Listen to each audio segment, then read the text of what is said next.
You know what this movie could really use? Another scene where a beautiful young 20-something throws herself at the feet of a middle-aged man. Welcome to Creepin' It Real.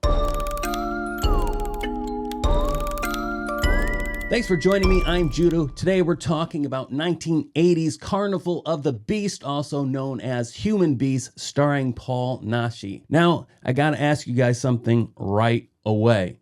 What horror movie made you stop and think, okay, this is clearly just a director's fantasy? Because that's what this movie is. We have a hitman named Bruno that is in a romantic relationship with a Yakuza woman. She brings him in on the family's big diamond heist. Bruno double crosses the Yakuza and steals the diamonds. Gets mortally wounded during the escape, collapses and wakes up in the home of a doctor and his two daughters nursing him back to health. Now let me explain something to you. This movie is 1 hour and 30 minutes long, and I swear about an hour and 20 minutes of this movie is Paul Naschy laying in bed healing. Don't feel too bad for him though, because while he's recovering, the oldest daughter likes to sneak into his room and rub her naked body all over him. I hear skin-to-skin contact is the best way to transfer healing energies, so I'm pretty sure she was just trying to help this man recover. Very caring family. But let's stop for just a second. This movie has several women in it, most of them absolutely drooling over Naschy,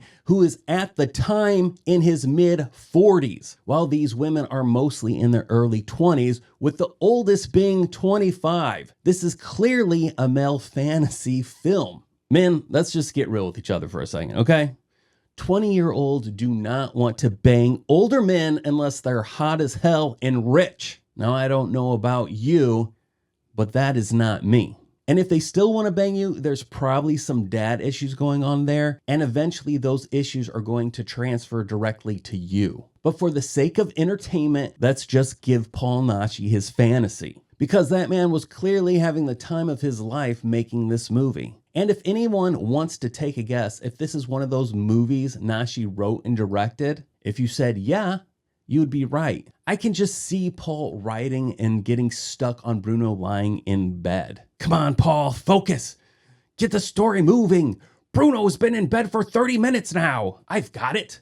Let's have another woman come in and throw her naked body on me. That'll move the story along. In between all the young women wanting Bruno for absolutely no believable reason, there's also this random shadowy figure spying on everything in the house. And this person occasionally kills side characters for reasons I honestly couldn't explain to you. Then suddenly, the ghost of the doctor's dead wife starts appearing to Bruno. Why?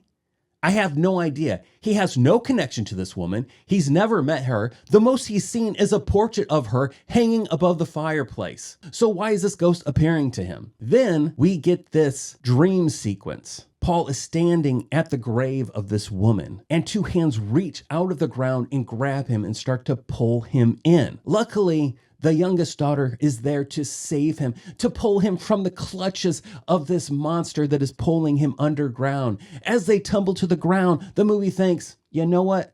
Now is the perfect time for us to have another lovemaking session, because male fantasy. Now, to be fair, there is something about the tone of this movie that I did enjoy. Not because I relate to the fantasy, there's just something in there. The feel, the texture of the film, even the bad dubbing really just does something for this nostalgic feel inside of me. But the problem is the atmosphere, the tone, the texture can only take a movie so far, especially when the pacing is so slow. And then the last 5 minutes, the movie suddenly remembers it has a mystery to solve. Big spoilers happen, people die, and the movie ends. Honestly, if this movie leaned harder into the horror and less time worshiping Paul Naschy, I think there might have actually been something really solid here. Instead, it mostly feels like Naschy created a world where beautiful young women endlessly throw themselves at him while he lays in bed recovering.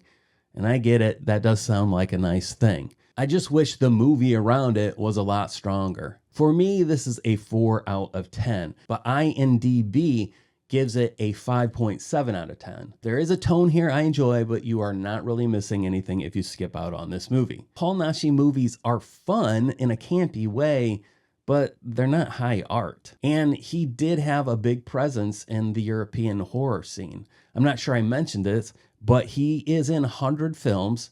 50 of those films he wrote himself, and 20 of them he directed. And yes, as we discussed, this is one of those films he wrote and directed himself. Go figure. I'm Judah. This has been Creepin' It Real. If you made it this far, you're a champion. You get a gold star. Please like, subscribe, and share, and I'll talk to you later.